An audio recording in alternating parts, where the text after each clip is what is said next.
राधा कृष्ण पर ऋषि दुर्वासा ने क्रोध क्यों किया, जानिए इस वीडियो के अंत में। एक बार की बात है जब ऋषि दुर्वासा द्वारिका आए और उन्होंने गोपियों के हाथ के खीर खाने का मन किया तो श्री कृष्ण ने गोपियों को आदेश दिया ऋषि दुर्वासा के लिए खीर बनाने की। और जब गोपियां खीर लेके आई तो ऋषि दुर्वासा ने अनुमान लगा के कहा कि इस खीर में विष मिलाया हुआ है, मैं इस खीर को ग्रहण नहीं कर सकता। और ऋषि दुर्वासा क्रोध होकर गोपियों को श्राप देने ही वाले थे कि श्री कृष्ण ने उनको माफी मांगा और कहा कि हमारे गोपियां ऐसे कर ही नहीं सकते, फिर भी अगर कोई भूल हो गई हो तो क्षमा कर दे। तब ऋषि दुर्वासा ने श्री कृष्ण से कहा कि आप और रुक्मणी मिल के मेरे लिए खीर बनाएंगे, वो भी राधा के सहायता के बिना। श्री कृष्ण ने उनका अनुमति स्वीकार किया और रुक्मणी के साथ रसोई में जाके खीर बनाने लगी।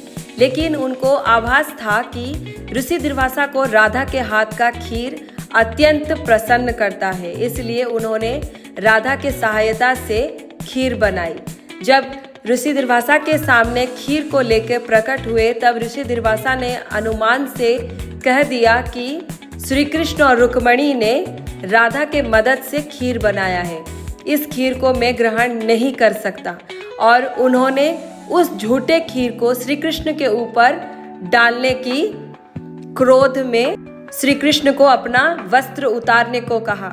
श्री कृष्ण ने भी ठीक वैसा किया जैसा ऋषि दुर्वासा चाहते थे, लेकिन इसके पीछे कुछ अन्य कारण था, वो बाद में आपको पता चलेगा वीडियो के अंत में।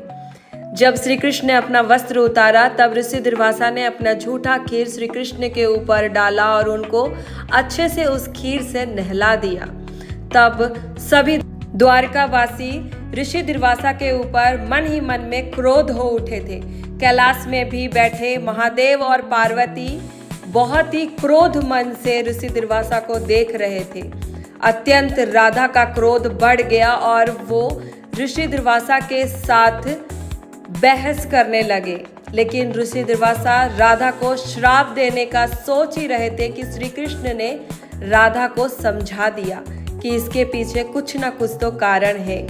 ऋषि दुर्वासा वहां से तुरंत चले गए और राधा उनके पीछे पीछे गए और उनको ये पूछा कि श्री कृष्ण का अपमान आपने किस लिए किया। तब कृष्ण भी राधा के पीछे पीछे गए और सुना। तब ऋषि दुर्वासा ने कहा कि द्वारकाधीश का अंत होने वाला था, इसलिए मैंने अपने झूठे खीर से उनको नहलाकर स्वच्छ बना दिया। और राधा का मन रखने के लिए उन्होंने खीर भी उनके सामने खाई और उनको प्रसन्न किया। राधा को सत्य का पता चल गया और वो भी प्रसन्न हुई। तो बोलो राधे राधे।